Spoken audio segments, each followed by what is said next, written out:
afternoon. The meeting of the Port of Palm Beach Commissioners will now come to order. May I have the roll call, please? Chair Jean Enright. Present. Vice Chair Payton McArthur. Present. Secretary Treasurer Catherine Waldron. Present. Commissioner Wayne Richards. I'm here. Commissioner Blair Sicklin. Here.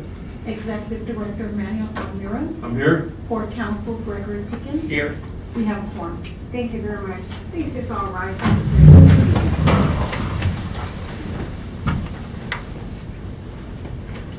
Allegiance to the flag of the United States of America and to the republic for which it stands, one nation, under God, indivisible, with liberty and justice for all. Please be seated.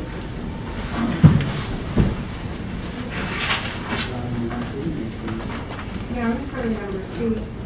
Today, we're going to order our meeting, and normally we were supposed to have a client executive session of our attorneys and commissioners, and we are now going to no longer have that. We're going to eliminate that from the agenda. Let's go on down to additions, deletions, recognitions. Are there any? No, you just mentioned one, the commissioner. Right, the only one we're deleting now is the executive session. Any more?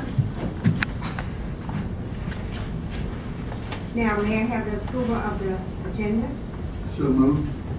Second. Second. All in favor, please say aye. Motion carries 5-0. Approval of the minutes. So moved. All in favor, please say aye. Aye, motion carries 5-0. Now, we have presentations and announcements. Mr. Mayor? We have a presentation. Unfortunately, she's not here. That would be Maria. Maria has been with us now for 10 years. Fortunately, her schedule is such that she will not be able to make it. So I'll make that presentation and see her next week. Okay, thank you. Any more? Let's go on down to H, consent agenda. Anything anyone would like to pull or discuss? Okay, I need to have approval of the consent. Move approval of the consent agenda. Second. All in favor, please say aye. Aye, motion carries 5-0. Now, this is the district report. Mr. Mayor, Executive Director's report. Thank you.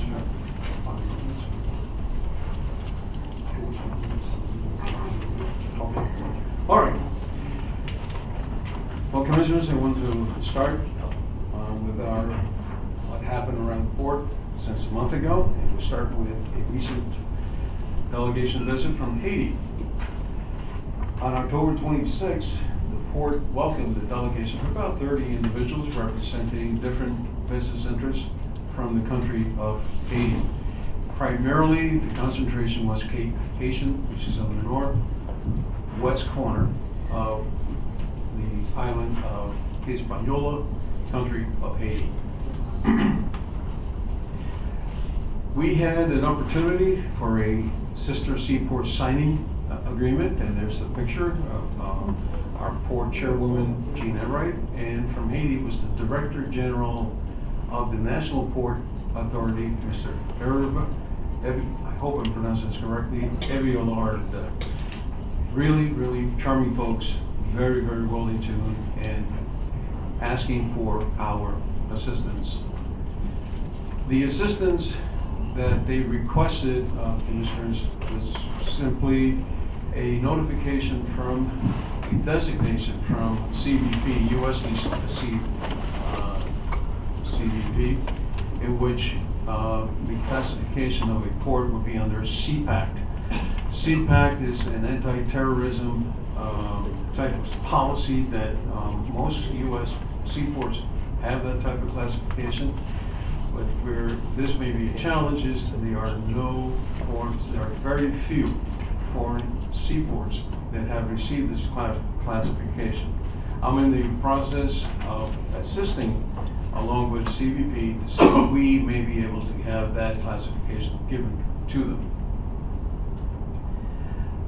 Moving on to our next point, this will be under LMH.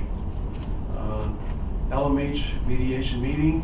We have a mediation meeting scheduled for December 11th at which time we will discuss claims, damages, and possible solutions.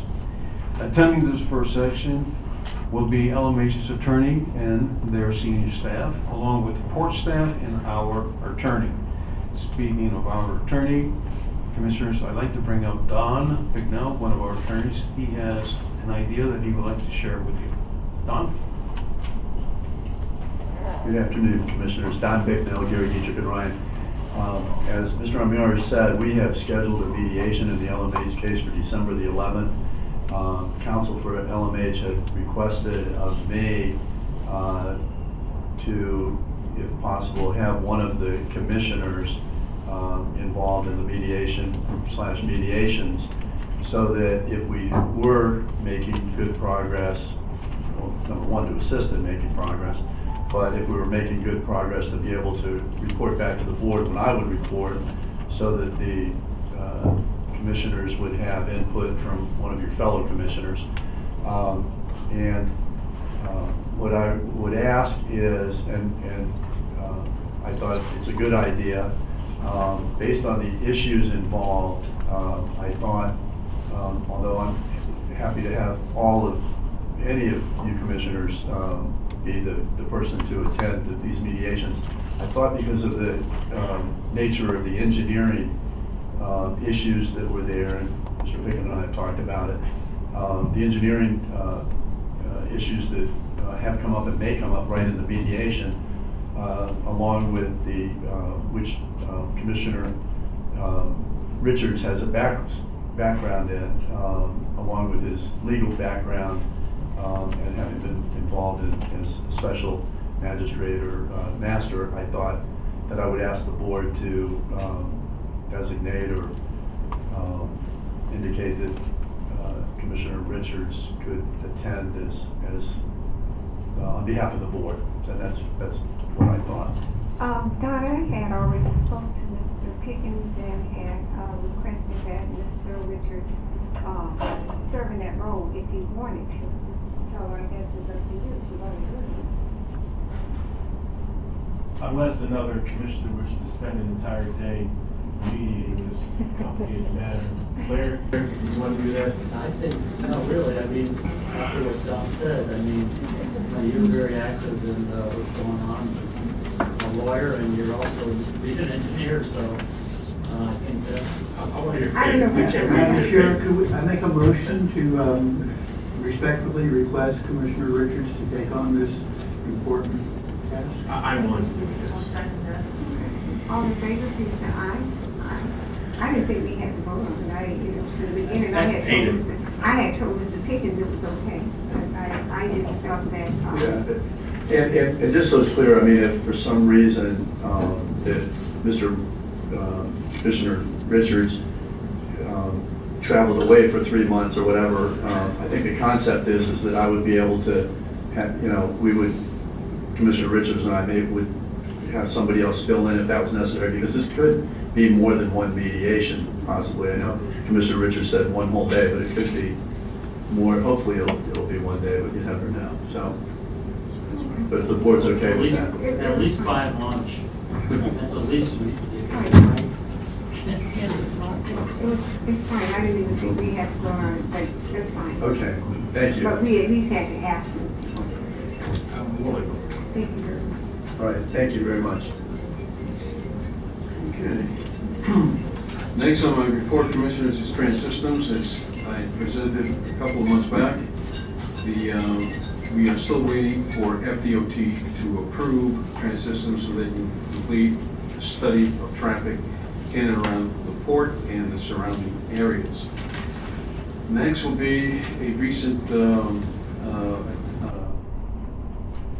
conference that we attended. It was the breakfast for the Palm Beach North Chamber on October the 24th. The port sponsored Palm Beach North Chamber of Commerce business before hours at the Palm Beach Garden Marriott. The breakfast included, or should I say featured, keynote speaker, incoming Senate President-designee Bill Galvano, and of course Dr. Gene Enright spoke on behalf of port. This past Sunday, Commissioners, we all celebrated Veterans Day. And I would like to share with you that the port has 8 veterans currently working for our port. They represented 4 services. We will be presenting by way of pictures, and if you will please watch your monitors. First picture, this is Jordan Almodar.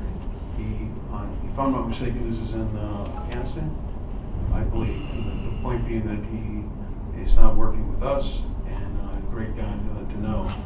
Next picture, we all know. Where does he work, Manny? Which department? It's great. Anybody there? Well, you see the name. Carl Baker. Is this your son? Carl Baker Jr.? No, that's Carl Baker. That was Carl Baker a couple of years back. Next. Where was that picture from? Egypt? Anybody know that guy? He happens not to be with us as he is attending a meeting on my behalf. And notice he was the MP. Still is. Next. Aaron Hoffman. Aaron Hoffman was with the U.S. Coast Guard. Next. 23 years. Lawrence Kelly. Oh, wow. Lawrence is with us. Yeah, well, he's there. You mistakenly call him Master Sergeant, but he's a sergeant. Richard Laird. I believe he's the only U.S. Navy guy that we have. And I think that rounds it up. Oh no, there's one more. Rick Laceras, our proud Marine. He's also in security. There they are. If I can, give them an applause.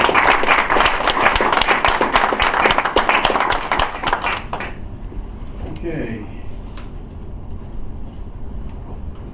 Among the events that are coming up, Commissioners, on Monday, November the 26th, we will have a birth 17 ribbon cutting. Jose will, and during his report, will bring you up to date as to where we are with the completion of this project. So again, please, on Monday, November the 26th at 8 in the morning, please be downstairs. Those of you who would like to attend, we will provide transportation between this building and the berth. We should be back before 9 a.m. Among other things that are happening, tenant coffee will be a tenant coffee meeting. We'll be here at the board on Tuesday, December the 4th, starting at 9 a.m. We will be honoring Commissioner Payton MacArthur at his retirement on December the 18th. The swearing-in ceremony for both Commissioner Blair Second and Commissioner-elect Joe Anderson will be on January the 8th. I'll do it beforehand so Joe can get everything. So I'll be sworn in before the meeting. No need to make a big deal, but for Joe, it's a big deal, so just have it. Absolutely. There's one more event, Commissioners. Can we go back on the Payton MacArthur roast or whatever we're doing? We are. First of all, when is our regular meeting in December? Have we figured that out, or is that changing every Well, 30 minutes? what happened was, we had planned to have his roast on December 13th. And so therefore, we moved the meeting to December 13th. Now the roast will be held on the 18th. I guess the board needs to decide, do we want to still have the meeting on the 13th, have our regular meeting on the 20th, like we normally do? Or should we just have a meeting on the 18th after, which is the same day for his roast? So that's your pleasure. The same day. The same day? So, We would have the meeting Oh, and then I the roast, right? well, it's up to you. Now we have the meeting scheduled for the 13th. We're no longer having the roast on the 13th. So the roast will be held on Tuesday, the 18th of December. Our regular meeting is on Thursday, the same week of December. So it's up to the board. Would you So, yeah, prefer to I'm have the happy. meeting, the regular meeting on the 20th, or change to Tuesday, before the roast. I think we should have it on the 18th. I'm just asking, so I assume we're having the meeting first. Right, yes. So it's up to the board. As far as I'm concerned, it's of course your pleasure. It doesn't make a difference. Well, Peyton doesn't seem to care. He should make it. All right, so why don't we just have a regular meeting on the 20th and then just do it after the meeting? Why can't we do that? No, because where we're going to have the dinner for Commissioner MacArthur, we can have it just on the 18th, that date, which is a Tuesday.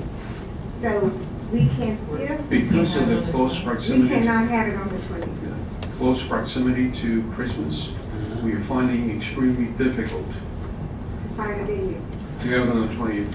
So it is Tuesday, the 18th, we can have the meeting before the event, before his roast, or we can go on and have our meeting on the 20th. It's up to you all. Whatever you decide is okay with me. I'm relatively flexible. I feel a little silly because we had a big deal a month or two ago about changing meetings, and then we changed it, and now we're just changing it again. That's the only fly in the white. Initially, our meeting was on the 20th, then we moved it to the 13th, and now you're talking about moving it again. That's the only concern. It's just consistency. But I will be flexible. It's up to you all. It's a secret, so I don't know anything about it. You're not I would, since we've already changed the meeting twice, we might as well change it a third time and do it on the 18th, because then we can have the meeting and then just go right to dinner. That just kind of makes sense to me. It's up to you. Commissioner Richards? I can support that. Commissioner Rogers? That's fine, so you get yours. Good. So our meeting, let's make it official. Instead, we're going to no longer have the meeting on December 13th. Our next board meeting will be December 18th, at 4 o'clock, which will precede Commissioner MacArthur's retirement party. So, that is, any objections to that? Okay, thank you very much for bringing it up. And I'll be surprised. I hope so. While we're talking, I want to bring up, all of us, well, on October 31st, which was Halloween, we lost our former Port Commissioner, George MASTICS. And I would just like for us to take a minute of silence for him. If you, all of us just take 1 minute of silence to meditate and think about our good friend George.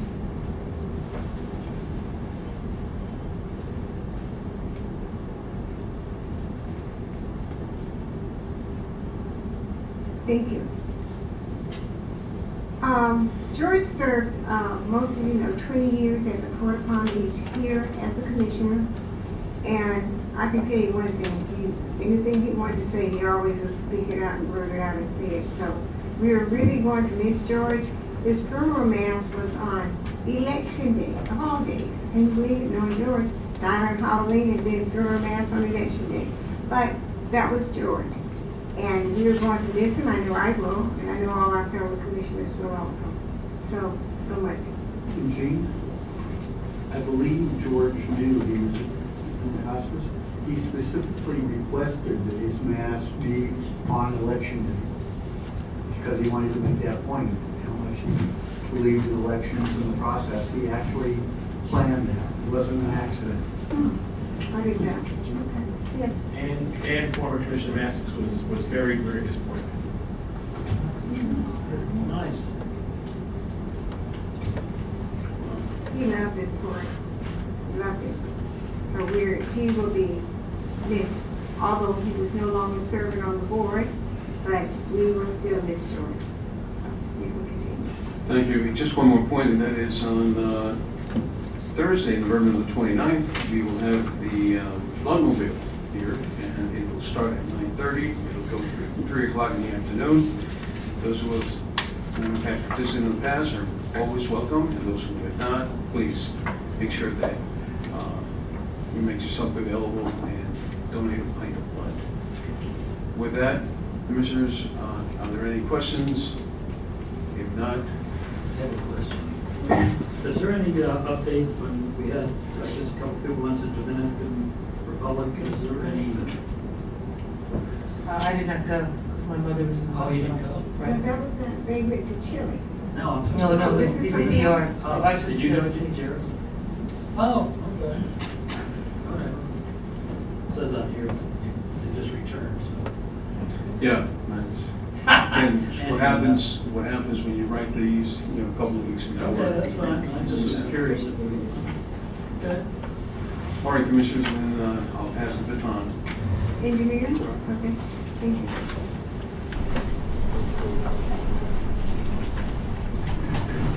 Good afternoon, Commissioners. I'll provide you an overview of the projects that we're performing on the board.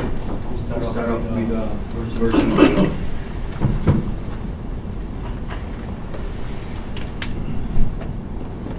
Now we look at an aerial view of the status of the report.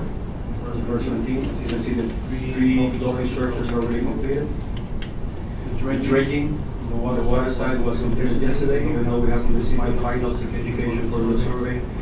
The contractor felt comfortable that everything was done according to the requirements of the minus 30 feet. The major item that still to be completed is the offside side. We still have a gap in the asphalt that is being worked on by the subcontractors. This is the location of the PNL protection boxes. The subcontractor is working as we speak, and they will have an access area at least 40 feet from the fence of the PNL moving north. So we'll, if the asphalt is not finished, at least we'll have an access to start using the berth by the date of November 26th, which is the day of the coordinator's first sale that is scheduled for the slip.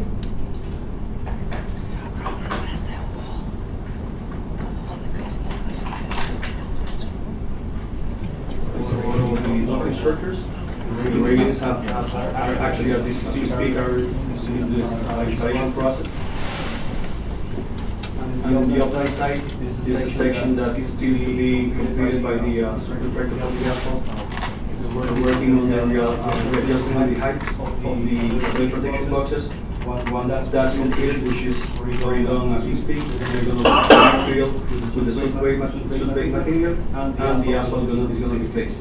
Another item that is still missing or incomplete is the electrical work. We still need some items to be completed in the shore power, as well as the bolts for the lighting and the final navigation lights in the dolphin structures. We have temporary navigation lights, for the final lights will be completed by November 26th. If I may, Madam, that's been an ongoing question. Do we have the navigation and safety out there? And the answer is yes, it's temporary, but we do have lights to notify where the structures are and water. So we'll have permanent lights once that part of the project is completed by November 26th. Jose, how are we confident that the all constructions are structures? We have not received a final certification by the New York River, which is ACOM. But they have got, as we continue with the process of construction, they have been approving and authorizing everything that is being done, including the repairs. So I feel comfortable that we will receive the final approval by ACOM. Obviously, once the contractor will complete the major items, they will request a final certification which will trigger the substantial completion, and ACOM, as engineer whoever, we sign off on that. But to answer your question, yes, as the project was being executed, AECOM has been approving and inspecting and approving everything that has been done so far. Although it has been a difficult path to get here, I think all of us are very pleased that we're now here. So thank you for your efforts and LMH as well. One other question, you said certification. The certification indicates that everything is complete to satisfaction, but in case something does happen, let's say 10 months or 5 months down the road, how much liability, are they responsible for how long as far as the dolphins holding up? Well, contractually, substantial completion means that the project is we are physically able to use it.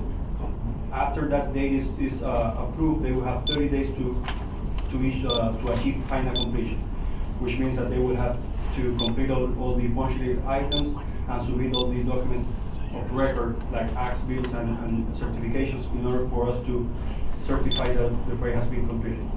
After the project is completed, they still have some warranties that need to be complied. Like, for example, fenders, they have to comply for 10 years after the project is being accepted.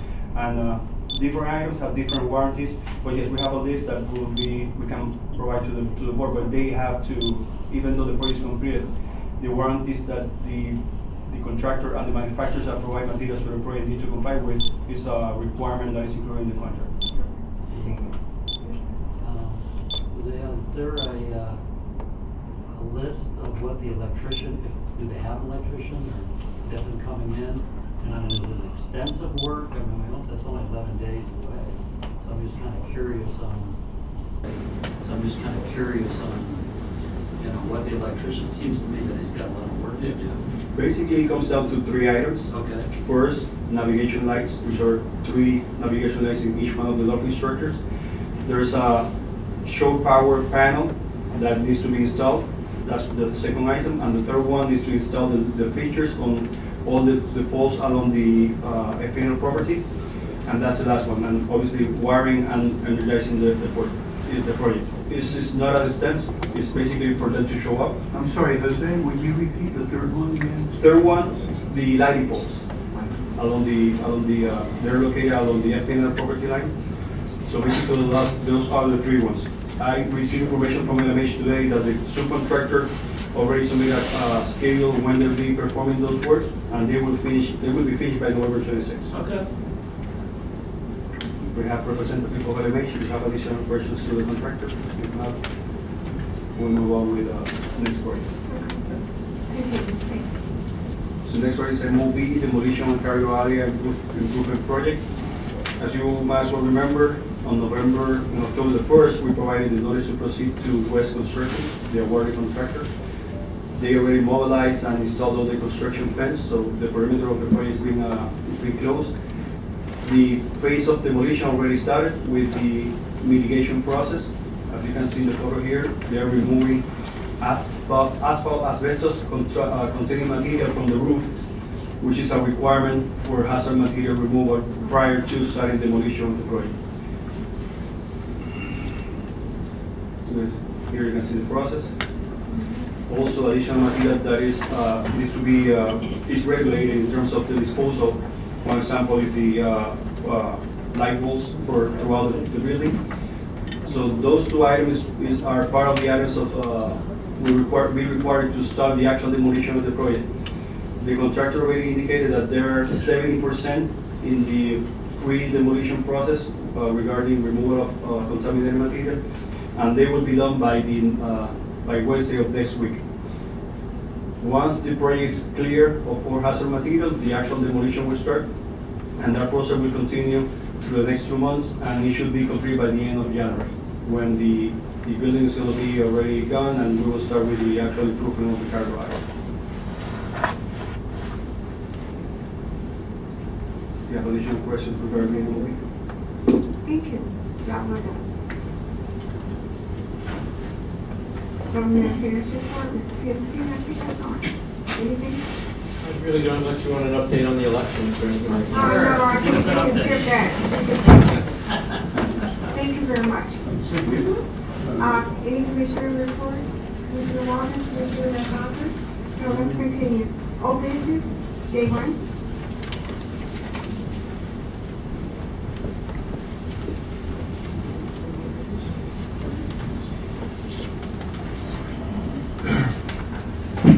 Commissioners, good afternoon. Carl Baker, Director of Planning. At last month's board meeting, you decided to receive presentations from 3 engineering companies, and that's why we are here tonight. The presentation guidelines, that the information that you're going to be looking for is the design experience of the lead engineer. What have they been doing for the last 15 years? What is their approach to meeting the time constraints on this project? Because we have a contractual obligation with Berkland International to get this project done at a certain amount of time, because they have already booked the yachts for the fall. Their approach to meeting budget constraints Do they truly understand the scope of the work involved? And the last thing is the cost of the project will not be discussed in this. The cost of the project will be determined by discussions under CCNA between the company you select and the executive director afterwards. So, this is your score sheet that you have on your the dais in front of you. It's the three companies. Once everybody's presented, we would ask that you give the company that you think of has the best presentation a 1 and a 2 for the second, and so forth. The way we're going to do this is the company that has the most first place votes is going to get the nod.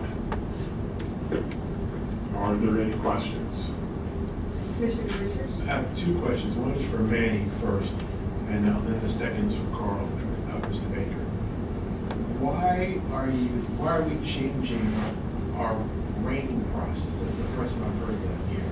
Normally, we have 1, 2, 3, whichever company has the lowest number, as in golf, wins. Why the change? Because we want to make, yes. Make it easy for us? Is that No. We want to make sure that. We don't dummy it up? No. We want to make sure that the absolute best company, the consensus of the board, actually gets the contract. Because you can work the math a lot of ways. You could have somebody get a whole lot of number 2s and still get the contract. Is that what we really want? Yeah. No. Well, Continue. whose idea was this? Mine. And I think it's sort of, it feels a little policy. I mean, I don't know the reason, I don't see a reason to change it. I guess we should talk about that. Is there a reason to change what we've done for the last 20 years? I think this is 100% better than what we did. Last time it was so screwed up, people didn't know what they were doing, and so I'm 100% behind this. I just feel that we should not change our policy and way of doing things all of a sudden, just after the night because we feel like it. I think the commissioner should make that decision, and I like the way that we score the company, the way we've always done it. I mean, with the most qualified, we feel should get the contract, not change the way around. That is my opinion. Commissioner? I agree with your concern, but I believe the last time we did it, there was some concern on the ranking as to how it was supposed to be done, and I think this addresses that issue, and make sure that this will make sure that we actually get the vendor that we think is the best. And I think this is better. I don't really think we should change it. That's just my opinion. I don't think it will make a difference because we can always go back, and when we list them in order, which we think as far as qualifications and all of that, I don't like the new process. I like the way we've always done it over the years, ever since I've been here. No, we've changed it, Chief, Well, numerous times on votes. I like our old way. So I guess we just need to vote on it. Just Commissioner Waldron? Is it possible for somebody to get the most ones would be 2 people maybe, right? 2 people, number 1, and then everybody else puts them at 3. They only have a low score, they get the award. Is that possible? Yeah. So, get 2 ones, you get the most. It just seems like there's a possibility you could end up with somebody who's not the highest ranked. Correct. We'll just ask if people want, 2 of us want to do it this way. I So agree make it with 3. Commissioner Richards because I feel that as commissioners, you can always say, hey, you feel that person is not qualified or worthy, so I don't see where we have a problem. That's my personal opinion. I'm not gonna make a big deal. I'm just surprised that we're changing how we do things. At the last second, it doesn't seem like the right thing to do. I don't think we should. So I guess we need to just vote. Let's call a vote. If we should continue the way we've always selected companies, or Well, wait. which way is that? Why don't you tell us? Well, the last the last few times we've done this, we're ranked them 1, 2, and 3. Whoever you thought was the best will get a 1. Second place got a 2. Third place got a 3. And we would add up the scores, similar to golf, and whichever entity had the lowest number would win. I don't know how that's difficult. This is not far different. It's different though. I mean, and I'm not going to make a big deal of it, but I do think that's a policy thing that the board should decide, and not just say, hey, here's what we're doing. If we're going to change what we did the last time, the time before that, you know, hey, we want to change it. But let's call it, let's have a motion and we just move on. I think it looks funny at the last minute, we switched the way that we've done things for the last 2, 3 times, all of a sudden, hey, we need to change it today. Doesn't look right. Smell test is not there. So as far as I'm concerned, I would think that we should continue to wait in the manner which we have. But I guess we'll call a vote. Let's call a vote. All in favor of the... Can we make a motion? I'll make a motion Make a that we motion. change it to what staff has recommended. I think that by far that is the fairest and easiest way of doing The motion is being properly carried in second. All in favor, please say aye. it. All opposed? Nay. I have a motion now. Let's make it unanimous. All in favor of the Carl's method, say, that's my motion. That first place, coming first, most first place, will be selected. That's my motion. to make it unanimous. Second. All in favor? Aye. Nay. I can't. No. No. All right, That's move not on. right. Let's go. Okay. But we're going. Right, it passed anyway, but it is still no debate because later on. Oh, I had a second question. Sure. Mr. Baker, Manny, just briefly, please explain to me. I'm of the opinion and the impression that all the work we did in the CCNA Right. bidding months ago, I'm of the impression went for nuts. Because that's my impression. We selected, we had presentations, and we selected 2 or 3 different entities. Where the AG double hockey sticks are they, and why are we doing this? So please explain that to us. Well- Or council, whichever you're most. No, I can start, maybe, council. Commissioner, the CCNA process correctly stated, we did select this about 3 months ago or 4 months ago. 2 of these individual companies that apply are members of the CCNA. In other words, we did select them. That's being Kimberly Warren and C.H. Hill, now Jacobs. The third was E.C. Pinell. E.C. Pinell did not apply for this job, did not bid on this job. That's not responsive to my question. Okay. My question is, we had a process, and we chose through the CCNA process, if a project is of a certain amount, specified nature, over 2 million or under $1. So I thought that was the full spectrum, and I still want to understand why we're having this process. I'm going to get assistance from You can have continuing contracts as we do, but you can't have a continuing contract if the cost of the work exceeds $2 million, and the cost of the work here is going to exceed $2 million, so it had to go out for under CCNA. We could not award it to one of the existing That's easy. engineering So firms. statute, the CCNA statute says Correct. 2 million and under, and this is under 2 million. This is, my understanding is this is over. Over 2 million. I'm saying the statute provides for under 2 million. Under 2 million, you can use a continuing contract, which But we... this is over, hence it does not apply. Correct. That's why we're now going out to the. Correct. And the contractor then has to put in a bid for the job.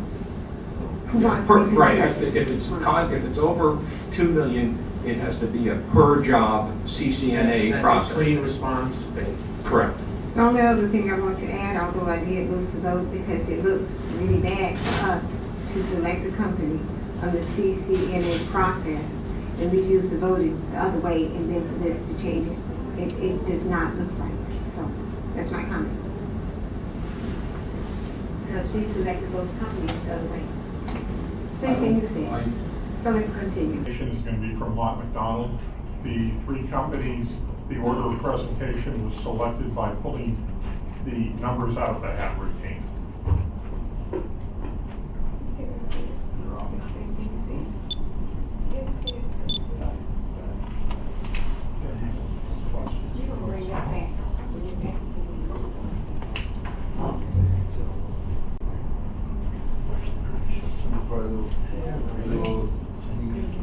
Thank you.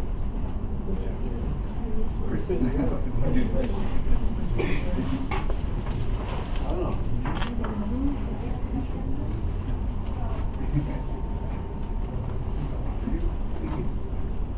Thank you very much. All right.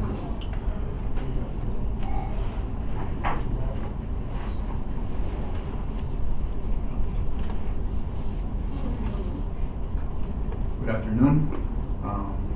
I'm Christopher Pagan. I'm a principal engineer with Mott McDonald.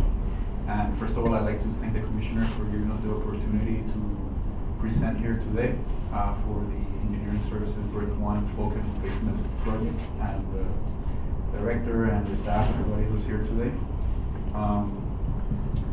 I am I'm the principal engineer in charge of the Delray Beach office. We're about 25 minutes from here. Our office in Delray Beach specializes in ports, coastal, and marine and offshore projects, both internationally and nationally. That's essentially our area of expertise and everything that we do in our office. I have been with Mott McDonald for 10 years, and almost 20 years I've been practicing engineering. My area of expertise is ports and maritime. That's the majority of the time, the majority of the projects I've been working on. And both internationally and nationally, as I said before, for cruise terminals, bulkhead cruise, cargo, and fuel oil terminals. Essentially doing everything from retrofits to new construction. And with that said, I'm just with me. I brought some members of the team. All the engineering work that we're proposing that's required, we would do in-house. I brought with me a senior structural, environmental, coastal engineer, as well as one of our sub-consultants for geotechnical engineering, who are local. We've been working together for many years on different projects throughout South Florida and elsewhere. Just in the region, we've done participating projects in Port of Miami, Port Panama City, and actually I did some work in Port of Palm Beach many years ago, where I used to work. And so I brought here as an example some of the work that we've done. As you can see here, these projects are fairly recent. They're similar in nature and scope to the Berth 1 project. And if you can see, there's 3 of them that are being performed this year. All of these projects have had, just as this project has, a tight schedule, and they've all been done with me as a lead engineer, with the same consulting team, with the same team, in-house team, and they've all been short duration projects as well. Although in my experience, most projects are short duration, regardless of how much time you think you have. Our understanding of the scope of work is a 427-foot long bulkhead replacement with a 61-foot long prop wash wall. In addition to that, fender systems are to be replaced, new mooring bollards, water main, water boxes, shore power stations. And in addition to that, so as part of the effort to get this design done, in addition to the engineering and structural work that goes into it, we've also considered that it's worthwhile mentioning that good hydrodynamic analysis for prop wash will be performed in order to optimize the design for the bulkhead cap, for the bulkhead design, as well for for the prop wash, and our company is really second to none in the world in doing that kind of analysis. So that's in a nutshell the project. Schedule management, how we're going to achieve this. We broke down the scope, the schedule based on the information that was provided in the request for proposal. Broken it down into different phases, beginning of course with data collection, stakeholder engagement, and so on, and doing basic design, conceptual design, then moving on to preliminary engineering, final design, and then issuing the project out for request for contractor proposal, upon which we're available to assist with evaluation of such and recommendations for selection. And of course, once we get into construction, we can also assist with construction engineering services. As an example, one of the projects that I had previously mentioned there, the Port of Panama City, it's a very similar project that we just submitted actually on Tuesday, 90% to the port. It's a replacement of a bulkhead, meaning there's two walls behind the wall where the new wall that's going to go in. It's a very tight schedule as well, because the Army Corps of Engineers is going to dredge the basin, and we essentially had to work backwards from that schedule to develop the design and have the project constructed, because the new dredge limits will not allow for the existing bulkhead to support the new dredge line. And so we were able to do the detailed engineering design in 3 months, and we also were able to accumulate the existing operators who needed to maintain operations during construction. And approach to meeting budget constraints. We have internal and external, internal methods that we have that are standardized in our company for budget management. In addition, there's some items that we've developed over the years based on experience, as far as, for example, value engineering and maintaining value engineering and doing some provisions such as allowing for contractor suggestions during the bidding process. Although that's not a criteria that gets used to select the contractor, it does help give an insight into how much thought process the contractor gave to preparing their proposal.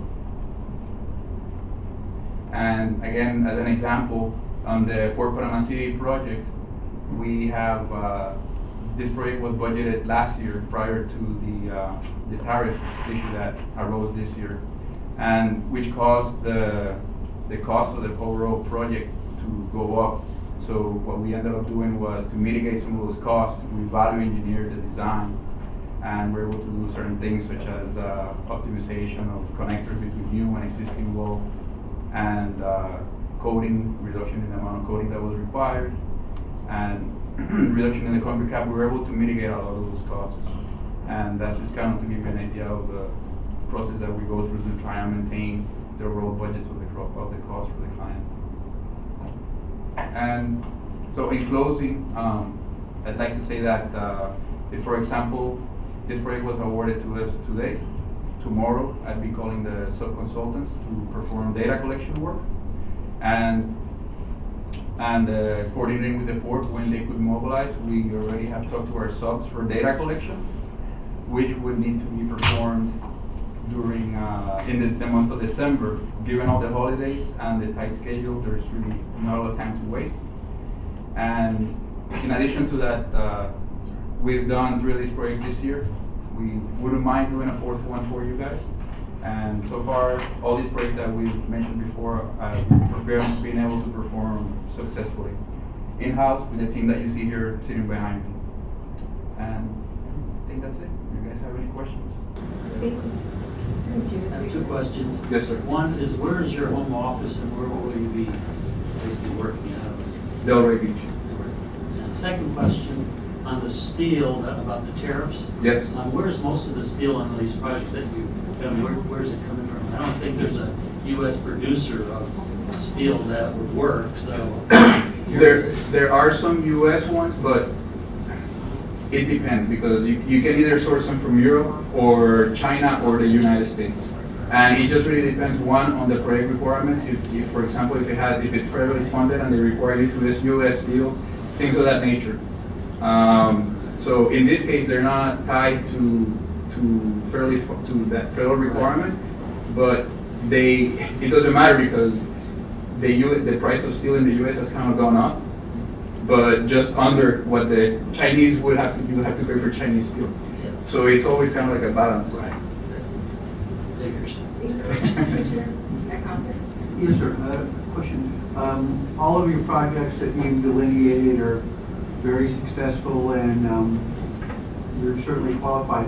Question. Over the last couple of years, have you or your clients had occasion to go to court because you were not able to reconcile differences? No, sir. No. I've never had that happen in the whole time I've been working. And how long has that been? 18 plus almost 19 years. Thank you. Yes, sir. Commissioner Richards, any questions? 3 quick questions, Mr. Pagano, thank you. What threats, if any, do you think might arise in meeting our time constraints? Well, the main thing are going to be, one, expediting data collection, because that's needed for final design as far as the geotechnical requirements, obtaining geotechnical design parameters.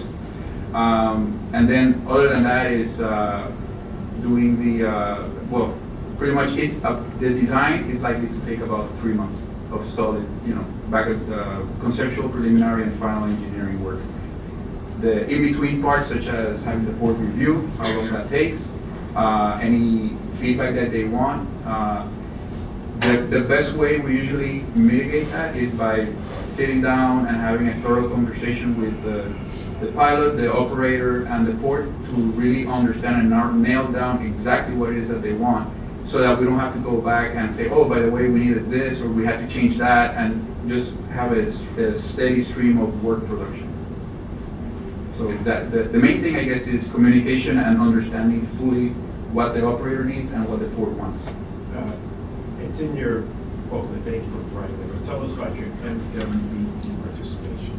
I believe the requirement is 10%, and we are at 12%. And so our geotechnical consultant, our environmental consultant, and our surveying consultant are the people that are going to be. Are those women-owned or minority-owned? Both. One's women-owned, and the other 2 are women-owned, and 1 is minority-owned. Final. Why did steel tariffs arise? You don't have to answer.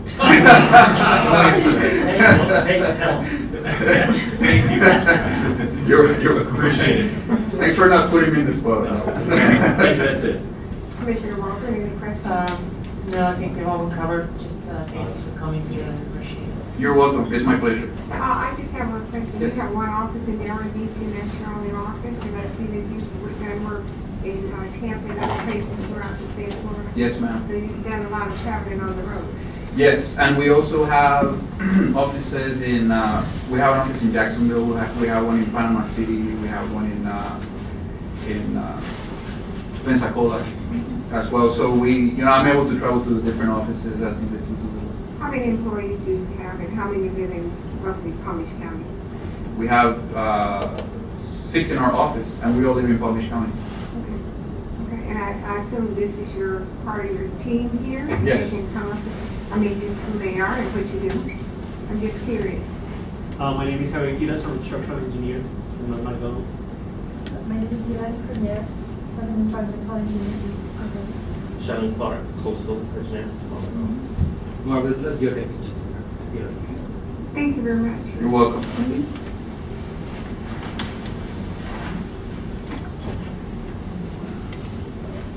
Yes. I'll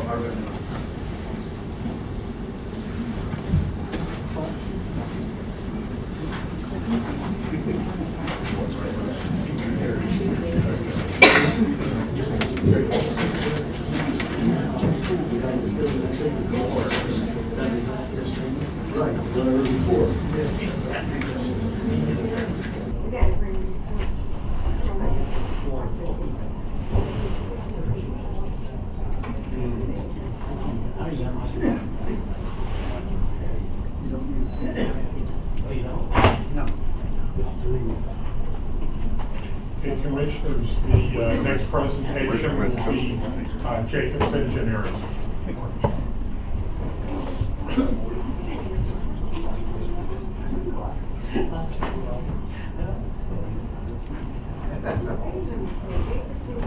Good evening. We're really excited. Oh, I'm sorry. Excuse me, sir. Yes, ma'am. If we can just wait about a minute for another commissioner. We're ready when you're ready. Thank you very much.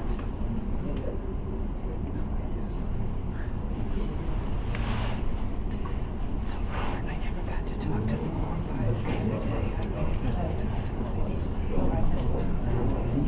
Well, they have no, they've been bringing time to when they're going to come back, but they know that they need to do what you. They know that it's an important project for all of us, so it's not going to get fallen by the wayside. I'll tell you that.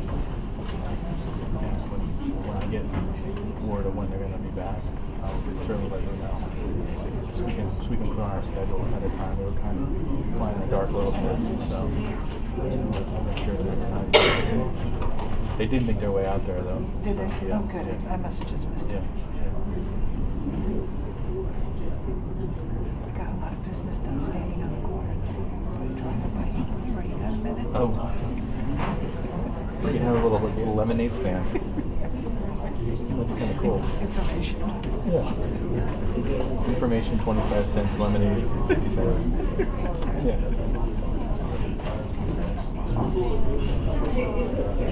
I expect the first one that went to we do work. Jacobs and the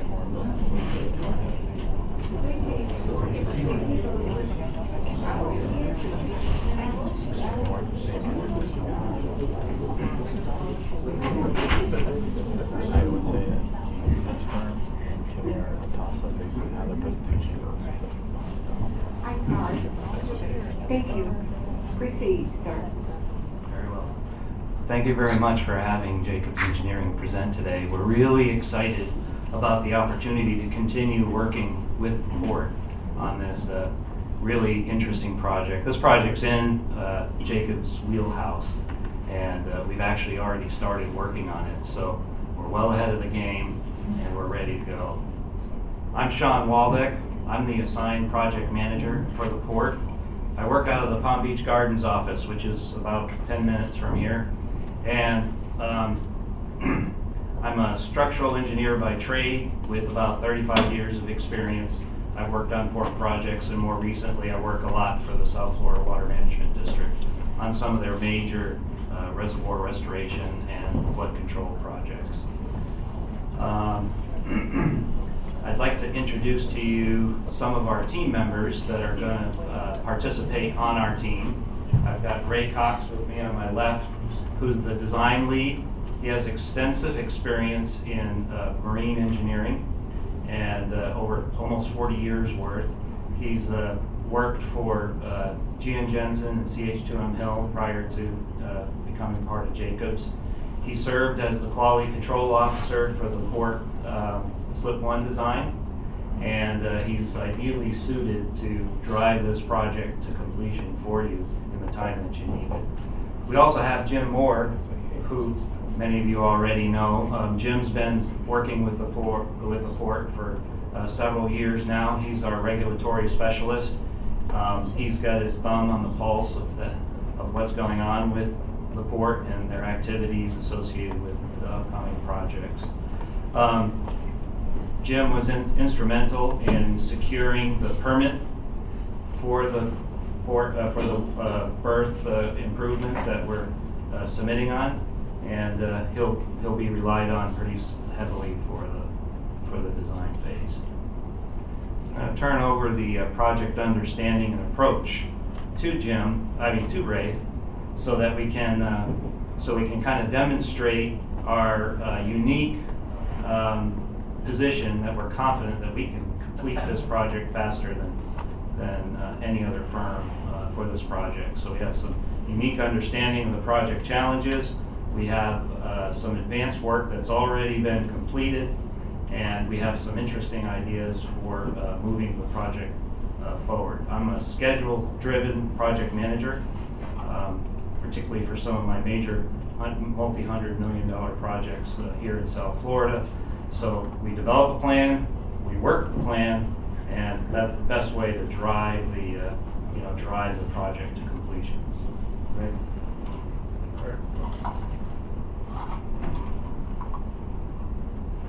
I once said it's been helping the port for years, been since I've been down here. So we are ready to get on board. We are the legacy folks in here, as you see on the screen. We hold the original design. And as one of my old mentors here sits in the back of the room here, you know you're old when you're tearing it. You're replacing things you designed. Old man with there.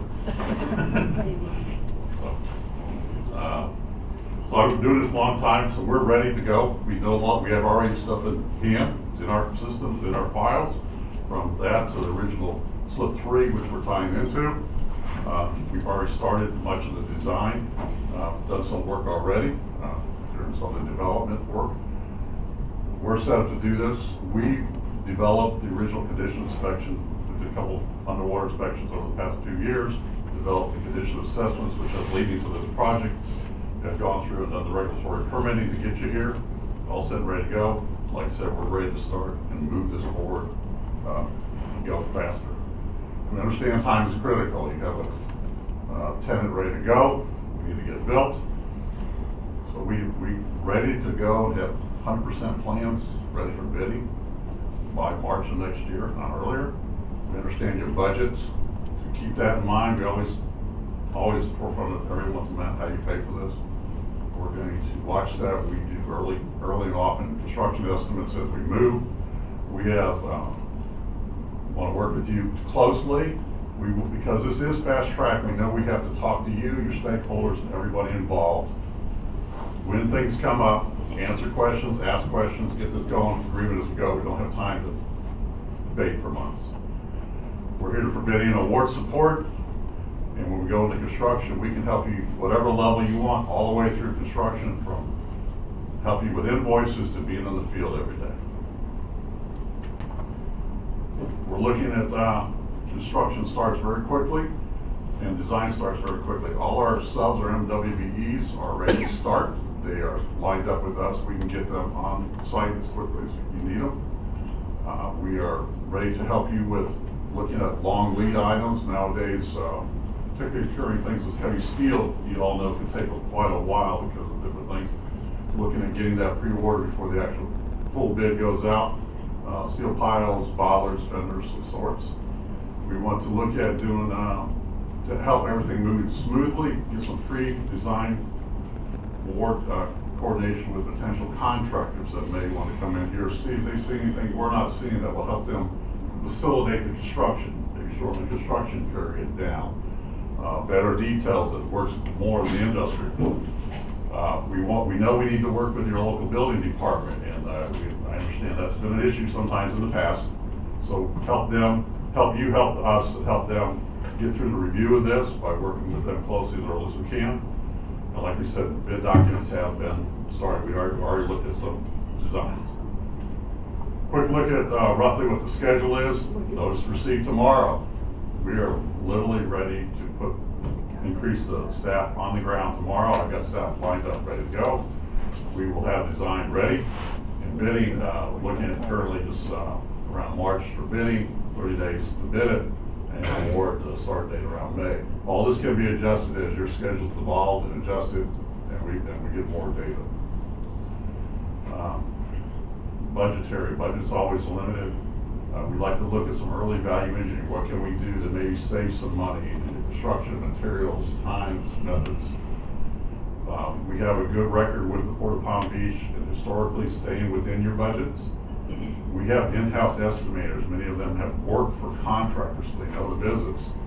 And recently, in many South Florida projects that I've been involved in, we have been within 5%, if not 1 or 2% of the low bid. So we're really right on track with our estimate. We want to look at owner-provided materials, which can reduce taxes, contractor markups that you guys can provide them. Besides saving time, you guys can save some money, so we're going to help you with that. So that's where I am. So like I said, I'm ready to get us going. We'll be back here. So thank you. Thanks. Thanks, Ray. I raised a gator, by the way.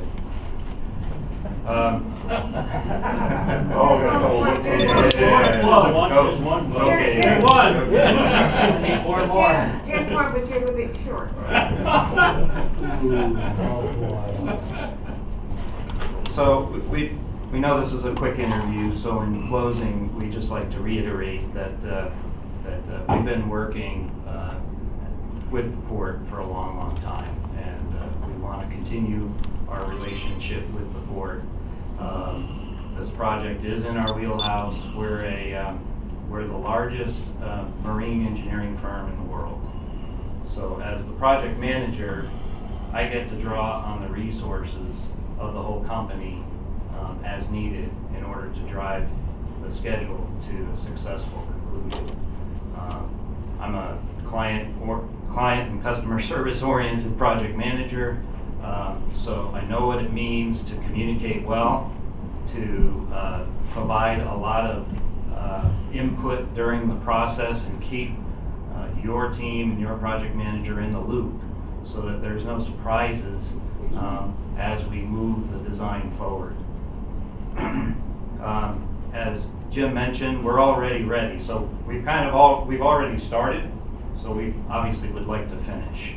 We're well ahead of the curve on this project. You'll find our other firms may have some learning curve that they need to get up to speed to get this project completed successfully. We have a commitment to our local partners, our MBE subcontractors. We have 4 of them. We have a couple of representatives here from Radis and from CES. All of those firms we've worked with in the past, so we have relationships, we have contracts, we have a good working basis for which to start this project. We're committed to the 15% as a minimum. We're going to drive as much of the work to our subcontractor partners as we can in order to get this project successfully completed for you. One of the things that we would like to point out with Radis, who's a local firm, they're in Riviera Beach. They use they have an outfit called Smart Structures, and that entity actually produces devices, instrumentation that can be incorporated into your project to help better manage your facilities over the long run.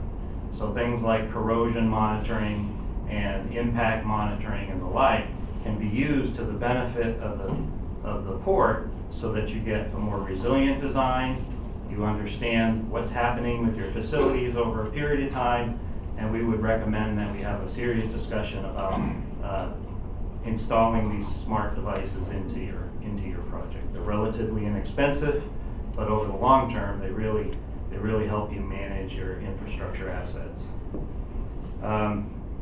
Again, no learning curve. We're ready to get going, and if you have any questions, again, I'm right here right next door in Palm Beach Gardens, and ready to serve you. Thank you very much. Commissioner Sigler? Yes, 2 questions. You said that about surprises, but we don't do any projects that don't have a lot of surprises. So that would be something that would... That's a surprise. Exactly. The second thing, and more important, is can you name a few projects that are very similar to this that you've done in the last 5 years or so? Sure. If you have done It's in Reliant line. Okay. Virginia International Gateway, Norfolk area, we got a bulkhead that was not strong enough, so we basically added nails and soil anchors, we call them nails. Yeah. Miami, we've got a couple, got a berth rehab that's going on, just bid, expecting to start in any time, we're waiting for them to give them a go. That one's, I've been doing bulkheads for years, Houston, Galveston. I'm kind of hesitating because I got so many in my head trying to think of Canaveral. So. All right, great. Thank you. Sure, and I'll just add that I maybe about 10 years ago I worked on a bulkhead project at the San Juan port in Puerto Rico.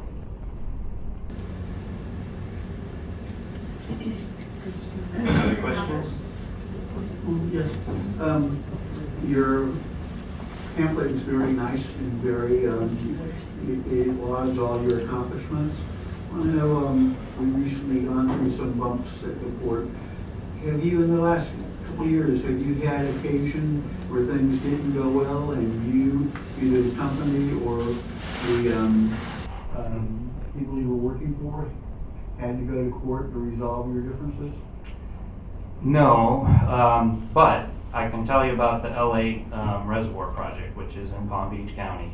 I was the lead designer for the design build project for the South Florida Water Management District. As the design side of the design build team, the contractor had lots of trouble with dewatering, as an example. And the dewatering concerns were significant, and the costs to dewater were very, very expensive, on the order of $3 million. So there was a potential for a claim to both the design team member on the design build team, that would be me, and the South Florida Water Management District. So I worked both with the contractor and with the South Florida Water Management District and the permitting agencies associated with that drove some of the dewatering limitations. And we worked through some new and clever ways to satisfy the DEP requirements for discharges and allowing the contractor to do his dewatering as he needed to in order to build the project. At the end of that action or activity, there was no claim to the owner or the engineer on that project. Commissioner Richards, any questions? Nothing, thank you, appreciate it. Commissioner Walden? Yeah, with regard to your timeline, how often do you keep within your timeline? Again, I'm schedule driven. So L8, it was an extremely demanding design schedule. It was a 12-month schedule that was completed in 9 months, three months ahead of schedule. That was working with a significant amount of review and interface with the South Florida Water Management District, and we considered that quite a success. I think some of the other things that we would consider to do in the schedule to help expedite it is, we're looking at those concurrent paths of doing the field work and some of the design. We already know pretty much what the design's going to be. The field work is going to, confirm those assumptions so that we can move that forward. One of the other things we can do is look at the timing of the board approvals for contracts. And if we can modify those schedules with board approvals, we could potentially get an award out 3 to 4 weeks earlier than what's shown on our schedule. And in support of that, I tend to say, I'm a very schedule probably the one thing that this contract I deal with keeps me up at night and gives me a little stress. Because it involves a lot of things, a lot of people, where we always can, if there is going to be a need for a schedule change for whatever reason, the delays in information, views, whatever, we always keep everybody informed of that. But like I said, that's the thing that's going to keep me up at night, not me. I'm very client driven with that too. So. And when I tell you I'll meet a schedule, I'm doing everything I can to meet that schedule. Any other questions? Okay, thank you. I just want to say, you were CH2M Hill. You acquired CH2M Hill, and then before that you acquired Jensen, right? Correct. So CH2M Hill acquired G and Jensen, and then Jacobs merged. I'm an old G and Jensen. With us. Okay. Thank you very much. Very good. Thank you. Appreciate your time.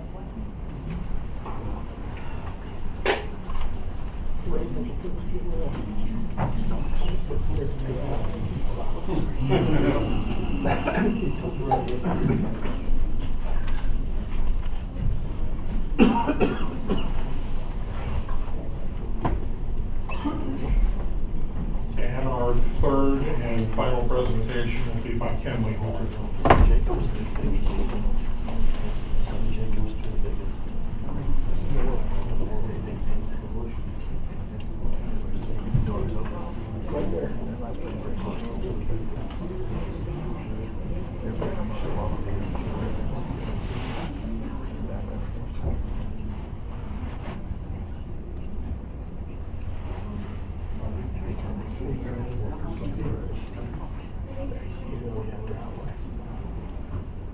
Good afternoon. How are Let y'all me today? start. Yes, sir. Thank you. My name is Russell Barnes, and I'm a principal with Kimley Horn. And I'm located here in our West Palm Beach office. I'm actually a resident of the city of Riviera Beach. I appreciate the opportunity to come and talk to you guys today about this bulkhead project, and we hope to be able to present to you all some really unique concepts associated with moving this project forward. A little bit about Kimley Horn. We've been here for over 50 years. This is home for us. Our headquarters, our corporate headquarters are here in West Palm Beach. We're located right off of Okeechobee Boulevard. We have 133 employees here in our West Palm Beach office. We have 166 employees that live in Palm Beach County. 21 of those are structural staff. We're about 8 miles away from here, and 8 miles. It did take me about 22 minutes to get here today when I came from the office. One other thing about Kimley Horn, if you don't mind me bragging for about 15 seconds, we were ranked in the top 10 by Fortune magazine, national magazine. We're also number 17 in Fortune as it relates to best places for diversity within the country. Now let's talk a little bit more about your project and some of the specific needs that you have. So what does this project need for success? Clearly structural engineering, a diverse local team that can be responsive.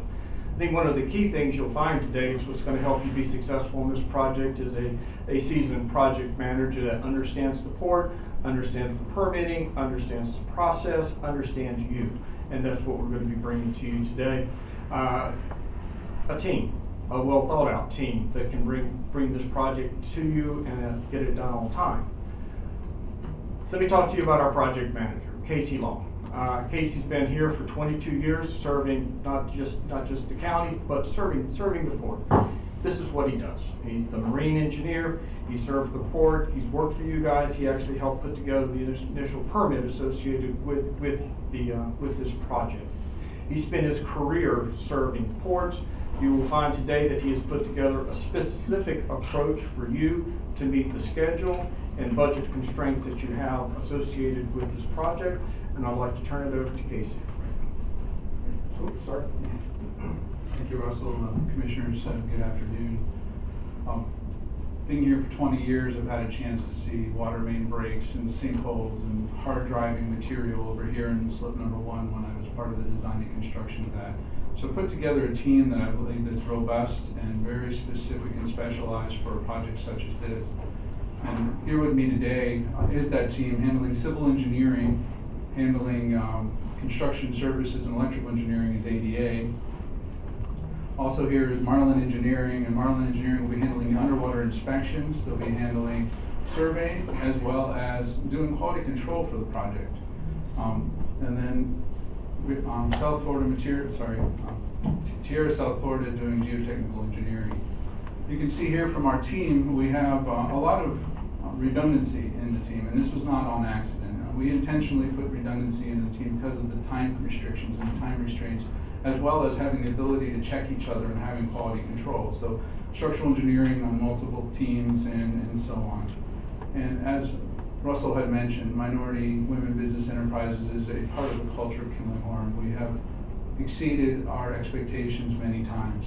We have a range here, and I only show that range because it varies by scope. Are we going to have on-site inspection full-time? Are we going to have a lot of diving? Are we going to do civil engineering up on the services? Our intention is to maximize as much as we can the use of our robust team members, and I confidently believe that we'll exceed 20% at a minimum on this project. Time constraints are definitely part of this project. You have berth number 1, which is occupied currently by a tenant, and that tenant is going to be leaving on May the 1st. That is date certain. So that leaves us with 5 months basically to do time, construction, permitting, design, and bidding. How do we handle that? Well, I put this schedule together. It's very detailed. I'm not going to go through it in detail, but you can see in the bottom right corner that construction starts on that green star. Everything above it is everything that needs to be done. We need to have weekly meetings. We need to get started tomorrow on geotechnical investigation and surveying. We need to get going on preliminary design. And one of the most important things that needs to happen is we need to pre-order materials. The sheet piles, the fenders, the bollards, they're all long lead items that could take anywhere between 8 and 12 weeks to deliver.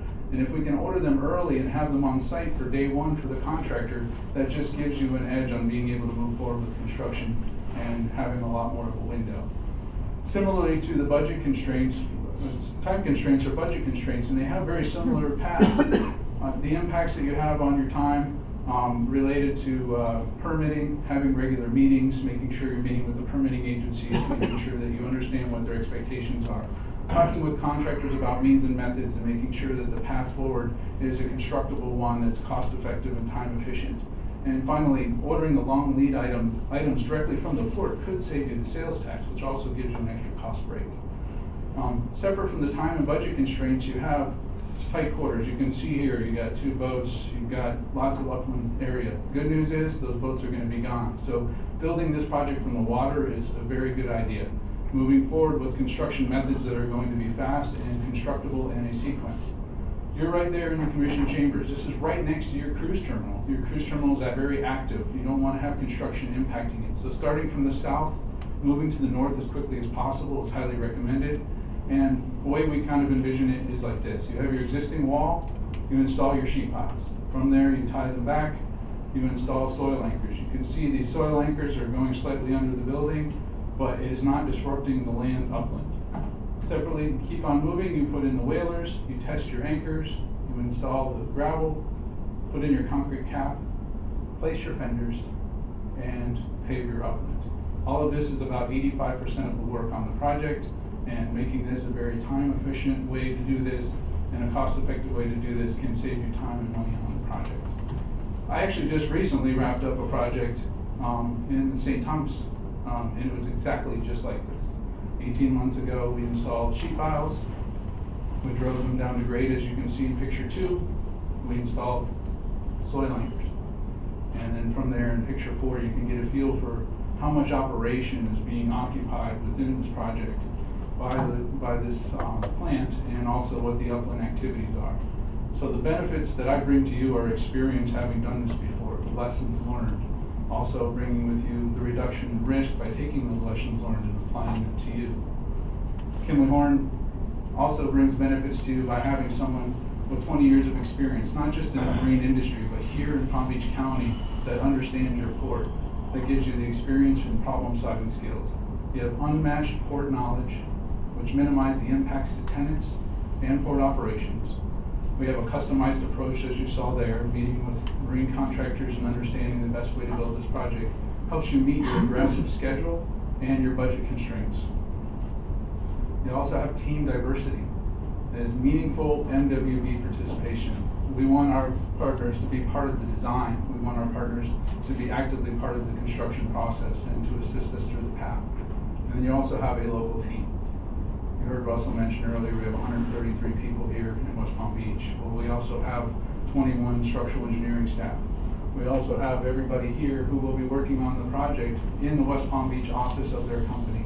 We are unmatched in our responsiveness. We'll be able to come here and respond to your needs. And finally, after 21 years, 22 years being here at the port, this has become like family to me. This is a project is important to me. The success of this port is important to me. And I hope when you spend your time thinking of who you're going to vote for, that you think of the challenges you've gone through here at the port, the successes you've had at the port, and you pick a partner that you trust and know that can get this project done on time and on budget. And I believe that is Kimley Horn. Thank you. Any questions? Casey, can you explain to me, I'm not that knowledgeable on some sheet piles, you can basically, you don't have to yank the other ones out, you put them in. Is that space? Is that why sometimes you have to pull the old sheet piles out, and sometimes you can just put the new ones in and attach them, I guess? Well, when we connect into some older sheet piles, a lot of times there's been corrosion and the knuckles sort of closed up a little. So when you're trying to do the direct ball and socket interlock, the new sheet pile grabs onto the old one and starts bringing it down with it. So you get some challenges on that. I actually designed this slip number 1 here and that closure piece. Although I'm going to bring on the divers to go see how it looks and how it's behaved after 20 years. The connection at the end there, we're not going to do a direct connection into the existing sheet pile. I'm going to recommend that we overlap it and continue on because of exactly that, some of the challenges that are associated. Plus, the way the closure is done there, it actually is sealed off. The sheet pile comes and touches the old sheet pile, and it's actually concrete closed, so we're not going to be able to do a direct connection. Thank you. Casey, your brochure is very nice and it highlights all the firm's successes. Interesting, given our recent history.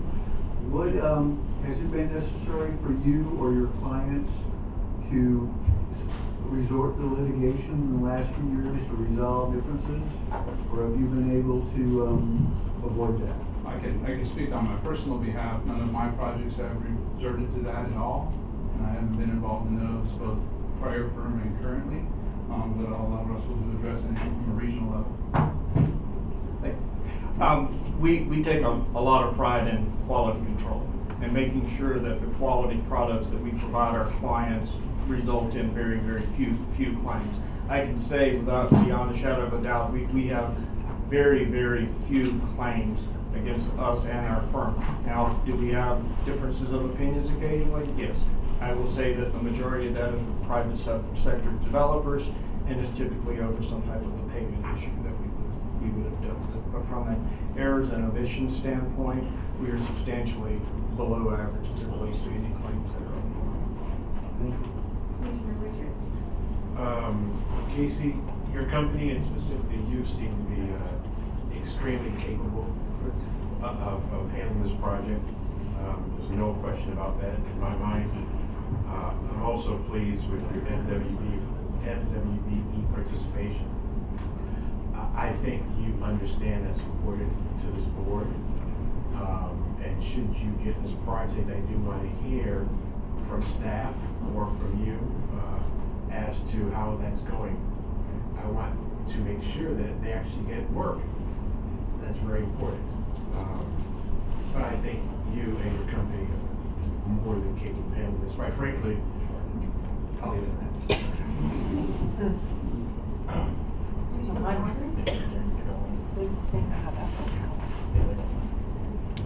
Thank you very much. Thank you very much.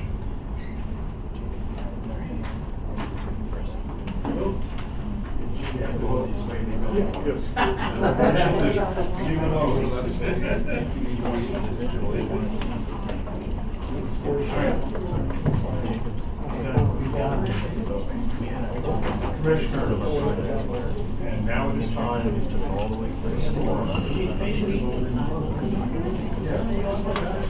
Does everybody have a sheet? Oh, I get it. I got it. Sign, you have to sign your name. I'll read it out.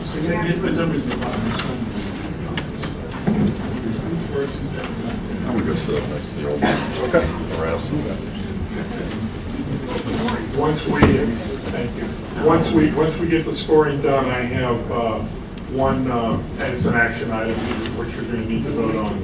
And then, You're looking for a 1, a 2, and a 3, correct? yes, sir. Thank you.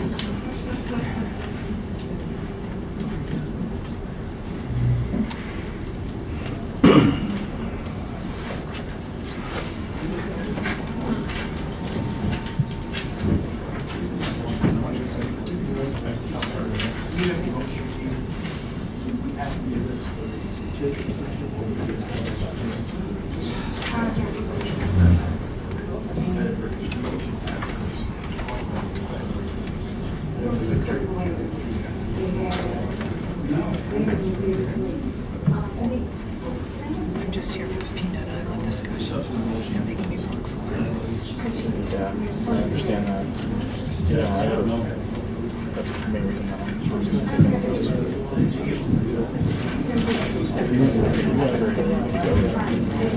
that's our biggest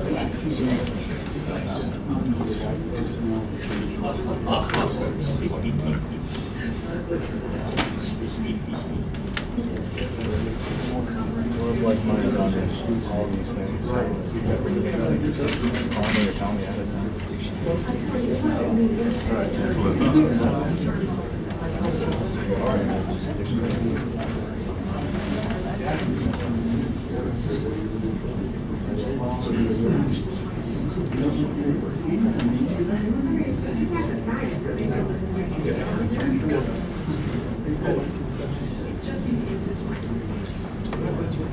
Good.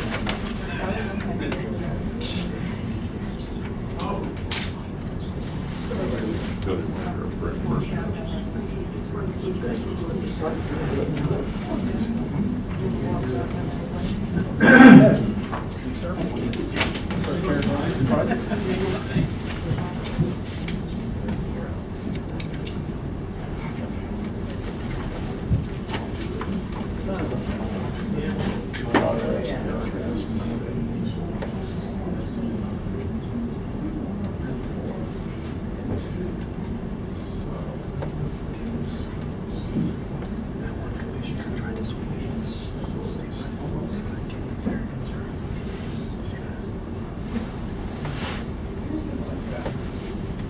Or didn't understand the voting.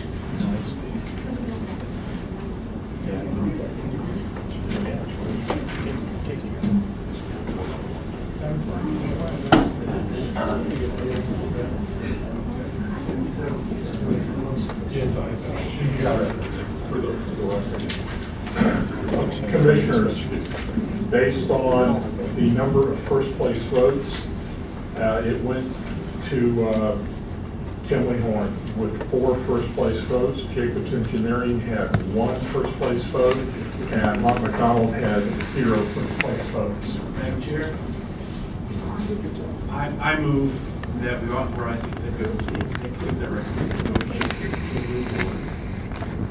insofar as they are the firm with the highest number of first place votes. And that we initial the executive director to move forward with the work order not to exceed $50,000 he said for. Did you second to that? Is that okay with that number? Well, yes, you can do that, but we never, we need to rank in order, which I think has been happened automatically by virtue of the way the system is working. Unmodified. I move, unmodify the motion for clarity, please. I move that we find that Kimley Horn has the greatest number of first place votes, followed by Jacobs, followed by Mott. Accordingly, we authorize the executive director to negotiate with Kimley Horn, and that we also authorize the ED to execute an initial work order for up to $50,000.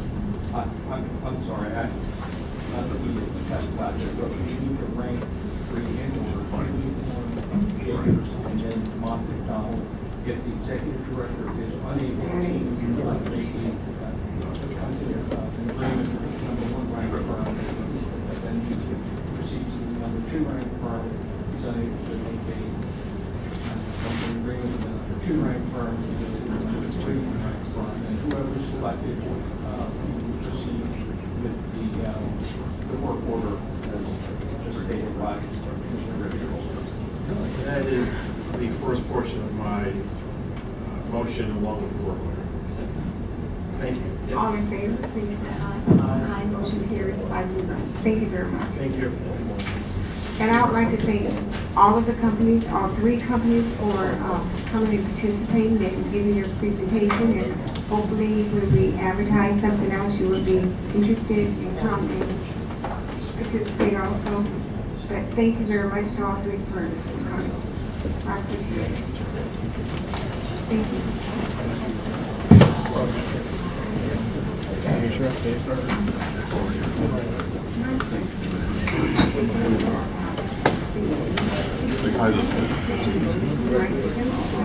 I think staff is trying to pick who they want to get jobs.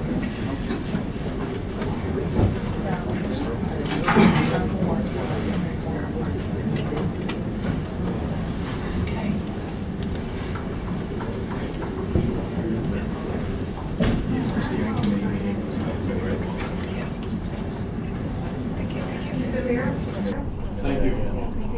Sure, continuing, Commissioners, under old business, Beaver Island, I had hoped to ask for an approval on the draft memorandum of interlocal agreement. However, in speaking earlier with our attorney, there is still one outstanding issue. So therefore, what I would like to do is just let you know that there is a memorandum of interlocal agreement drafted.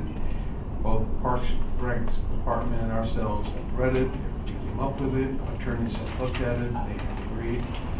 Then the this will be the first step in what we hope to be a longer, or I should say, a long-term lease contract that we will be working with the county. The way we chose to do this was, let's apply this now so that we can proceed and request grants from FIND, Florida Inland Navigational District. Otherwise, we'll be missing the grant cycle. So therefore, again, if we choose to do it this way, the board approves it, we can in fact, by next month, bring it back, get your approval, and then we will be on our way to provide or apply for the grant. The issue that is outstanding is relates to code enforcement violations. There are a couple of code enforcement violations that are still outstanding that haven't been dropped or cured. And we also have a concern about future code enforcement violations. So those are being provision regarding those matters is being considered by Palm Beach County attorney at this point. And we're waiting to hear on how those could be addressed. Okay, Commissioner Sickler? Yeah, I think it's a good idea to put this off, but I think that Greg and Manny should get with Karen Marcus and just kind of go over some of these issues that we have. And she would be certainly the person that would be able to enlighten us and help us along on the process. And I'm sure she'd be more than happy to. Peace and Commissioner Richards, please. Code enforcement. I understand the property may have been not in compliance from actions from our tenants. Is the property currently in compliance? That was my understanding, Commissioner. We believe we're currently in compliance. That is there is an correct. outstanding fine. That's my understanding, exactly. Okay. And that fine is from our prior tenants, right? That's correct. How much is it? I couldn't tell you right They're now. usually large numbers. Like what?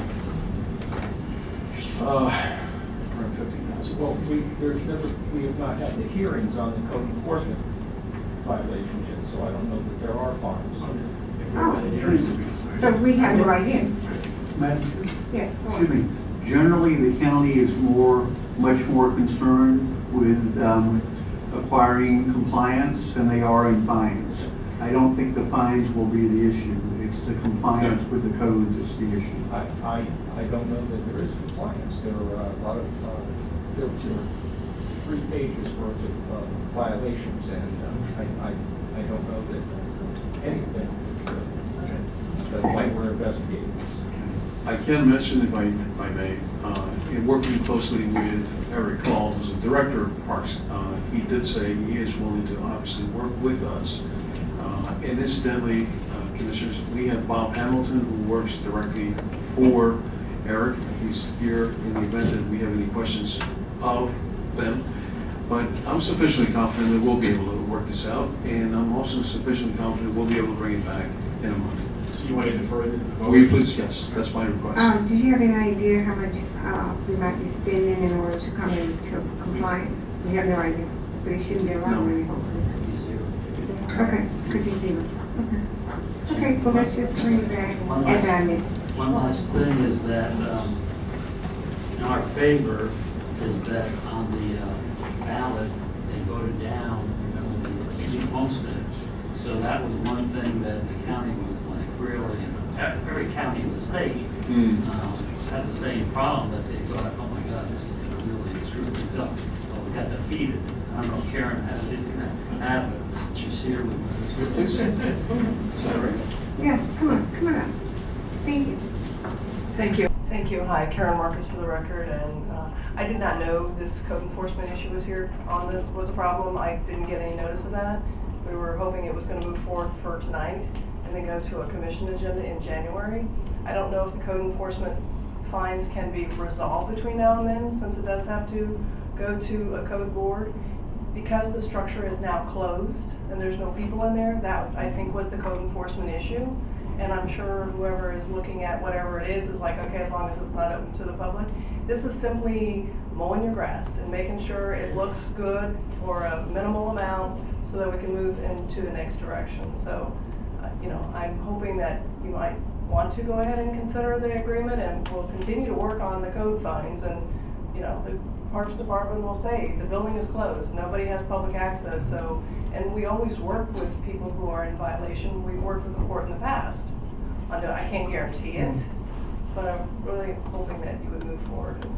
I think there was, I spoke to our attorney, and I think there was either one or two other issues that I had a little bit of a problem with, so I still think there's a little bit more discussion that needs to be done, and we can certainly get this done at the next meeting. Not that I don't enjoy your meetings, but if you can just move it up on the agenda, it'd be great. So, thank you, and I'm happy to work with them between now and then. Any other comment? Okay, thank you very much. Hold on.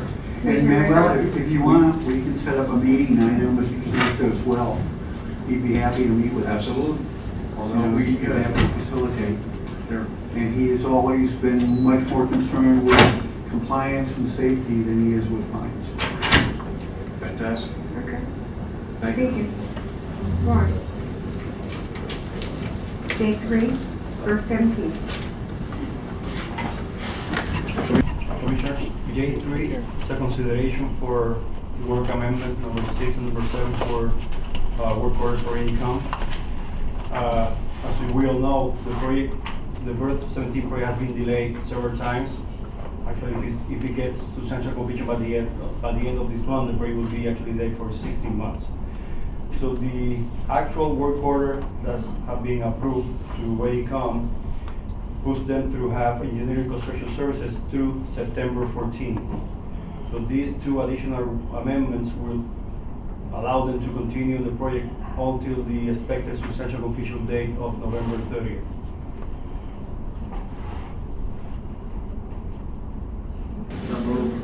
Second. All in favor, please say aye. Discussion? Any discussion? All in favor, please say aye. Aye. Motion carries 4 with Commissioner Richards. Aye. New business, K1.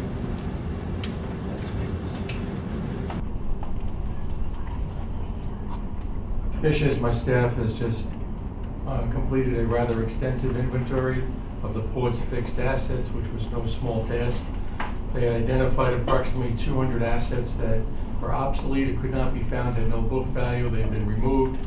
We did, however, find 20 assets on the books that had a book value of about $108,000. These assets were purchased over 35 years ago and are either no longer on the port or obsolete. For some reason, back at that time, everything was given a 50-year life. I have no idea why. So these, I'm asking for permission to write off about $108,000 worth of assets to clean up the books. And Madam Chair? So you're saying they're as old as the Palm Beach County voting machines? actually, I think some of them are the Palm Beach County voting machines we're writing off. I'd like to make a motion to approve. Discussion. All in favor, please say aye. Aye. Motion carries 5-0. Thank you very much. K2. I asked for K2 to be placed on the agenda, which is discussion of memorial resolution request. Recently, as you know, our former Commissioner George MASTICS passed away. And I think that we need to be passionate about this and be human. And when a former commissioner passes away and their family would like to hear from us, I feel that we should do a resolution in the name of that commissioner unless the family says, hey, we don't want to receive one. And I know that before we discussed resolutions, and it was like some commissioners wanted to sign, some didn't want to sign. I feel that if you're a commissioner at the Port of Palm Beach and a fellow commissioner or former commissioner pass away, that it is within your duty to be human and to sign a resolution. I think it was crazy that we have to go around and say, hey, who wants to sign it? I don't want it, or we have to vote on it, because you have no idea when someone might pass away. And I feel that we should make a motion that if it occurs again, that without If it occurs again and we lose a fellow commissioner or former commissioner, that we should be willing to just do a resolution and call it quits. That's my feeling about it. Well, I don't think that's in question about former commissioners or like that. I think what some of us, I mean, I don't really care one way or the other. I mean, just people kind of that don't even know that. I don't think it's, unless I'm wrong, maybe the rest of the commission, because I think it's just some people that we just have no idea who they are. But commissioners and people that are court related, I don't think that's ever been an issue with us. Gina, I'm in the dark. I was asked to sign, and I signed, of course, we love George. I don't want to either throw anybody under the bus, but he's saying a commissioner here, a commissioner said, I'm not gonna sign it, you know, like, what's this about? Well, it is about, when I talked to Mr. Mayor, he said, well, you're doing a resolution and suppose a commissioner does not want to sign or blah, blah. I just want to make it clear that if we're dealing with a former colleague, that it is yes, you're a commissioner here, you sign, that's it. That's what I want to clarify, because Mr. Mayor did say, came to me and said, well, with the resolution, you have to make sure, suppose someone does not want to sign. I didn't think it applied, I'm not Commissioner Sickman, to commissioners, that was it. I think the main thing is other resolutions that, you know, so-and-so. Y'all won't come in decency with us, let's do it. Right, I know that, but it was brought to me another way, and that commissioners needed to say yea and nay. And I thought it was not right and appropriate when we were dealing with commissioners. Okay, well, let's talk about other resolutions. I thought we already decided we weren't doing other resolutions. Well, that's what, I don't know what we're. So we're just doing. People that died? That were Well, you commissioners? know, I guess, when it comes to commissioners, I'm with Commissioner Sickman, and that was my main concern. Other folks, I guess, you know, that's a whole different world. So it depends on, I don't know if we need to vote on that, if we want to give one to another person, or what. I thought we said it had to be unanimous, didn't we agree on that a few? Yeah. Okay, but then if that's unanimous, fine. Well, I think we passed something, we passed a Yeah, like 2 resolution. months ago. We Right after yes, the but was the issue the timing? You tried to circumvent maybe the timing because of the short constraint, was that the issue? No, the issue with before was that what was presented to me, every commissioner needs to vote. And I felt that it was not right, not appropriate, because we were dealing with a fellow commissioner. So therefore, I wanted it to be clear that whenever we have someone to pass away, one of our colleagues or former colleague, that we need to do the right thing and sign. Madam Chair, say something? Well, what do we have now?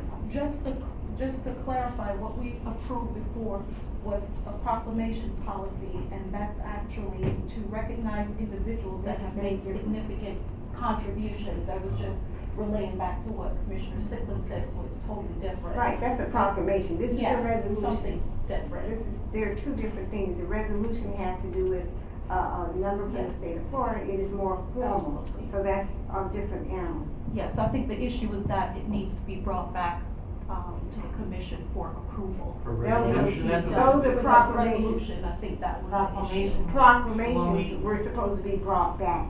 Both of them. I thought we decided not to do any more proclamations. Well, no, proclamations for events. Proclamations for events and proclamations for individuals, and resolutions are for former poor commissioners and poor commissioners only. Am I correct? Yes.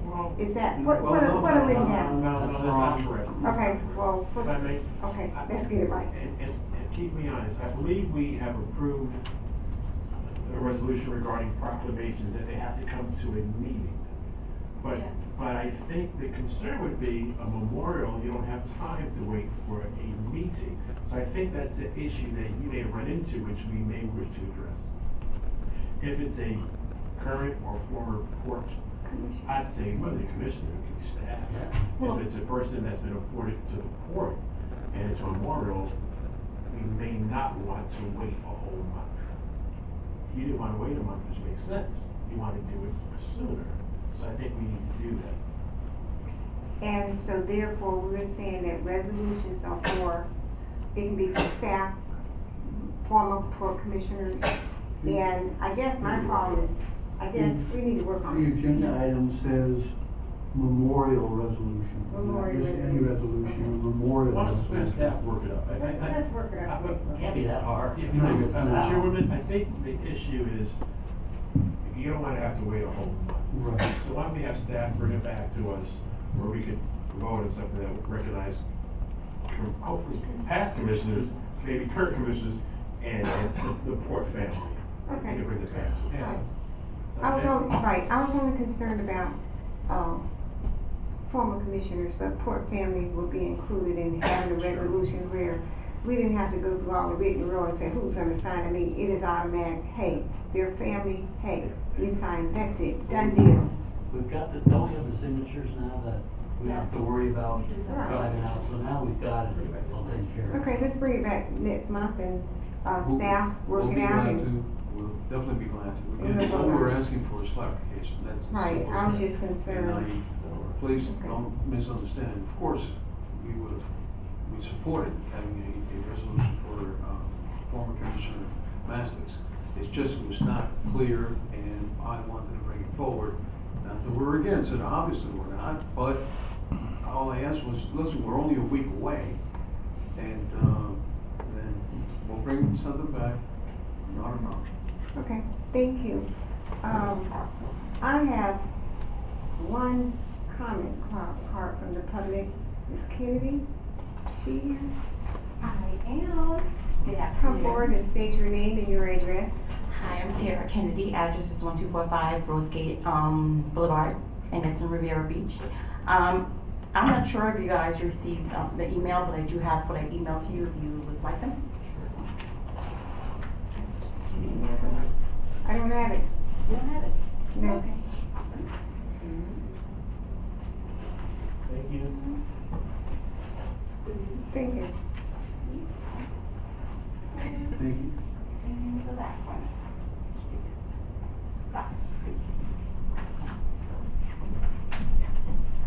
I think we got the email on this today.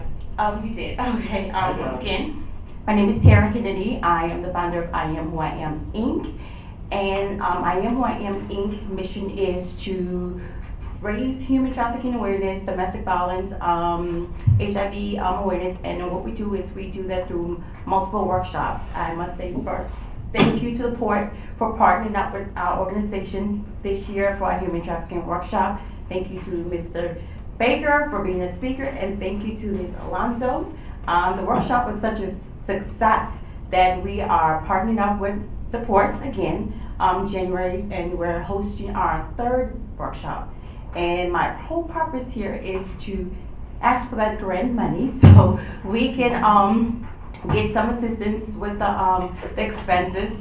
I must say that last time I came here, I think my feet were glued to the ground because I did not get up. I was too scared to get up. So I'm here today to try this again. So if you see fit that you can help us with the expenses, we would love to have that, and we're going to run this workshop once again here with the Port of Palm Beach, and we thank you guys for actually partnering up with us.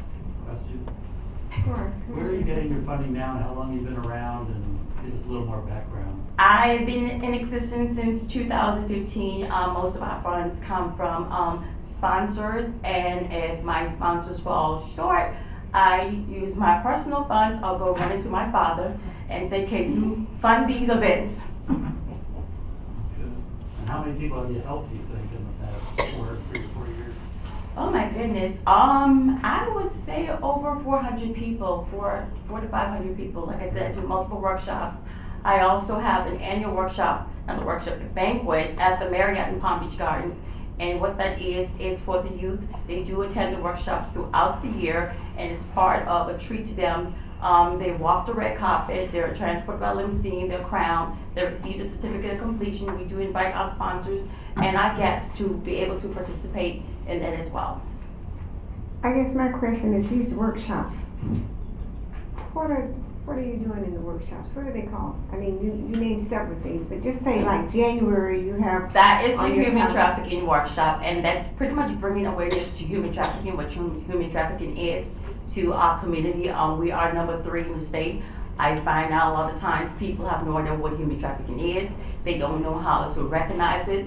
And as part of bringing all the awareness to the community, specifically on the city of Riviera Beach, where there was an issue and no one talked about it, it just got swept underneath the rug. And if you didn't read the newspaper, you just didn't know that it existed.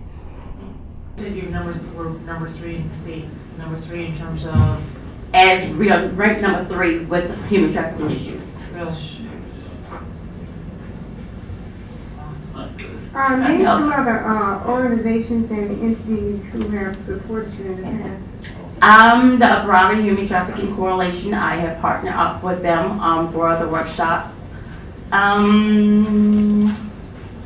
also done some stuff with Hope for Freedom. I've actually worked with PBSO. They have also conducted some of my workshops. Do you go to schools or anything, or how else do you get the word around? Well, Hope for Freedom is actually, they are the ones for, that's put into the school system. What I do is I not only get my training, I put it on social media, I put it through in a newspaper, wherever I can publish the websites. I publish it everywhere, and people usually will see that or attend the workshops. There are actually people that do need a training, so they do attend the training classes. Parents, we encourage parents to come in because they don't know what human trafficking is. If you have a youth and you don't recognize what human trafficking is, and especially with our youth, they're out there, your neighbors, a lot of times, you don't know what's going on next door to your neighbor, and not knowing something until you see it on the news, and it's more like now the fact, like, oh my goodness, I didn't know that, that was going on. I guess my question, have you talked to anyone at the county about this? Penny, have you heard about this? Presented to our county commissioners, because you're saying we're number 3. Yes, we are. Florida, we are number 3, yes. How do you define the rankings? Is that national? Yes, it is. On what statistics do you? Based upon the reportings that the calls, the reportings that we received, yes, Florida is number 3. I believe California is number 1 and Texas is number 2.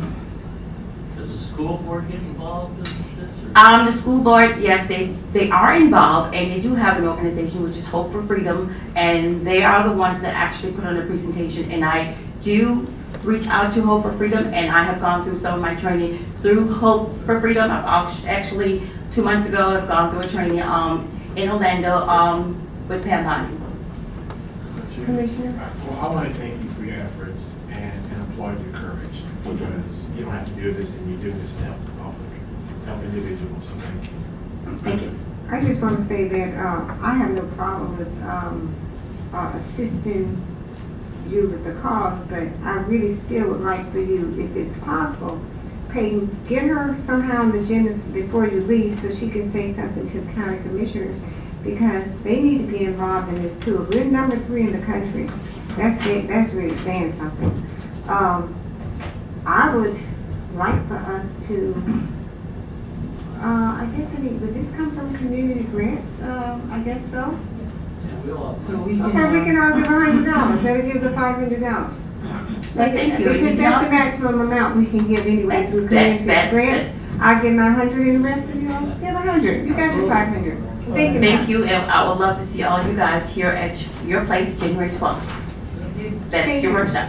Okay. Thank you so much. They committed, so you have their number, so $500. Thank you so much. That's it, done deal. Thank you for coming. Thank you. Thank you very much. Commissioners, any comments from the commissioners? I'll start with Commissioner Sickler. Commissioner MacArthur? I'd just like to wish our staff, tenants, and the community at large a happy Thanksgiving, and may all your teams win unless they're playing the Florida Gators. Commissioner Richards? Happy Thanksgiving and go Blues. Commissioner Walker? Happy Thanksgiving. I'm sorry. Commissioner, not Commissioner, I'm supposed to Mr. Pickens. executive session before the next meeting in the event that we are successful at mediation, Okay. or to discuss the process of mediation, how it worked, and other aspects with regard to settlement of the pending litigation with LMH. Okay, thank you. Our next meeting will be held on December 18th, which is Tuesday at 4 o'clock. We will have an executive meeting prior to the meeting. Well, it will start at 4 with the executive meeting with our attorneys on Tuesday, December 18th. And any other comments? Okay.